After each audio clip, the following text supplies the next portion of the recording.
जय श्री राम। आज का विषय है पतंजलि। महर्षि पतंजलि के जन्म के संदर्भ में रामचंद्र के ग्रंथ पतंजलि चरित में एक रोचक कथा मिलती है। एक ऋषि कन्या का नाम गोनिका था। वह प्रतिदिन सूर्य भगवान की आराधना कर अर्घ्य देती थी।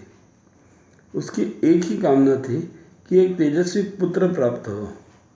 लंबी आराधना के बाद सूर्य भगवान प्रसन्न हुए।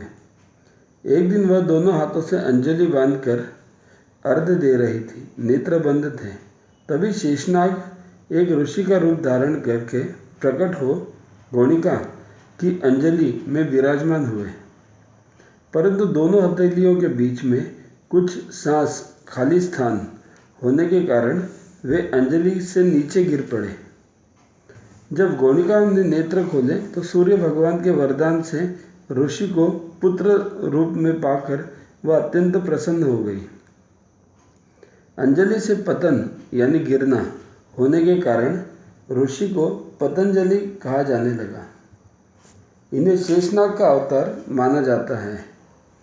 इसीलिए फणि, शेष, अहिपति आदि नामों से भी जाना जाता है। महर्षि ने समाज में देखा तो जनजीवन में अनेक दोष दिखाई दिए जिससे लोग सुख से वंचित थे। अनेक लोग शारीरिक रोग से पीड़ित थे। चित्त की चंचलता के कारण वह ईश्वर की भक्ति नहीं करते थे। इसी कारण वह ईश्वर की कृपा से वंचित थे। भाषा का सम्यक ज्ञान न होने के कारण मनुष्य ठीक से अपनी बात भी नहीं कह पाते थे, न दूसरों को समझा पाते थे। यह वाणी का दोष था।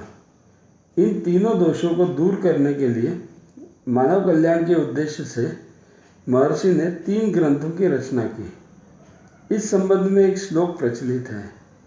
योगेन चित्तस्य पदेन वाचा मलं शरीरस्य तु वैद्यकेन योपाकरोतं प्रवरं मुनीनां पतंजलि प्राञ्जलिरानतोऽस्मि। अर्थात जिसने योग शास्त्र के द्वारा चित्त के, वैद्यक के द्वारा शरीर के और व्याकरण महाभाष्य के द्वारा वाणी के मलों को दूर किया है, ऐसे पतंजलि मुनिवर को मैं नमस्कार करता हूँ। 3 ग्रंथों के नाम इस प्रकार हैं: वैद्यक ग्रंथ, महाभाष्य, योग सूत्र। कई लेखकों ने लिखा है कि महर्षि ने आयुर्वेद संबंधी वैद्यक ग्रंथ लिखा है, पर ग्रंथ कौन सा है यह ठीक से पता नहीं चल सका। कुछ का कहना है कि आयुर्वेद की चरक संहिता का पतंजलि ने प्रतिसंस्कार किया, परंतु इस ग्रंथ में उनका नाम नहीं मिलता। यदि कोई अन्य ग्रंथ लिखा हो तो अब उपलब्ध नहीं है। महाभाष्य पतंजलि का अत्यंत प्रसिद्ध व्याकरण ग्रंथ है। इसमें पाणिनि के अष्टाध्यायी ग्रंथ के सूत्रों की व्याख्या है। भाषा शैली ऐसी सरल है मानो कोई आचार्य अपने शिष्यों को व्याकरण पढ़ा रहा हो। पतंजलि ने कात्यायन के वार्तिकों की भी जांच पड़ताल की है और यदि कहीं असहमति थी तो स्पष्ट रूप से प्रकट भी की है।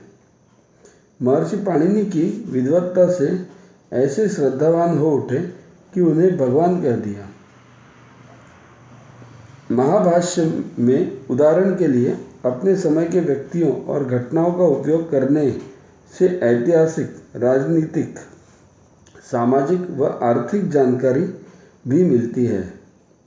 महाभाष्य से पता चलता है कि पतंजलि के समय मगध का शासक पुष्यमित्र शुंग था, जिसने यवनों यानी यूनानियों के आक्रमण को विफल कर दूर तक खदेड़ दिया था। इस विजय के उपलक्ष्य में उसने अश्वमेध यज्ञ किया, जिसमें पतंजलि मुख्य पुरोहित थे। इतिहास में पुष्यमित्र का राज्यारोहण महाराजा विक्रम से 55 वर्ष पूर्व होने का उल्लेख है। योग सूत्र ग्रंथ योग साधना पर लिखा गया है। योग के उपलब्ध ग्रंथों में यह सबसे पुराना और प्रामाणिक है। चारों पादों में कुल 195 सूत्र हैं। प्रथम पाद समाधि पाद में 51 सूत्र, द्वितीय साधन पाद में 55 सूत्र, तृतीय विभूति पाद में 55 और चौथे कैवल्य पाद में 34 सूत्र हैं। अष्टांग योग का सारगर्भित वर्णन साधन पाद के 29वें सूत्र से प्रारंभ कर विभूति पाद के 3रे सूत्र तक समझाया है। प्रथम पाद के 2वें सूत्र में कहा, योगश्चित्त वृत्ति निरोधः, चित्त की वृत्तियों को रुक जाना ही योग है। इन वृत्तियों के रुक जाने पर तदा दृष्टुः स्वरूपेवस्थानम्, जब चित्त की वृत्तियों का निरोध हो जाता है तब दृष्टा यानी आत्मा की अपने स्वरूप में स्थिति हो जाती है। पुरुषार्थ शून्यानां गुणानां प्रति प्रसवः कैवल्यं स्वरूप प्रतिष्ठा वा चित्तशक्तेरिति, अर्थात जिनका पुरुष के लिए कोई कर्तव्य शेष नहीं रहा, ऐसे गुणों का अपने कारण में विलीन हो जाना कैवल्य है। अथवा यो कहिए कि दृष्टा का अपने स्वरूप में प्रतिष्ठित हो जाना कैवल्य है। छोटे छोटे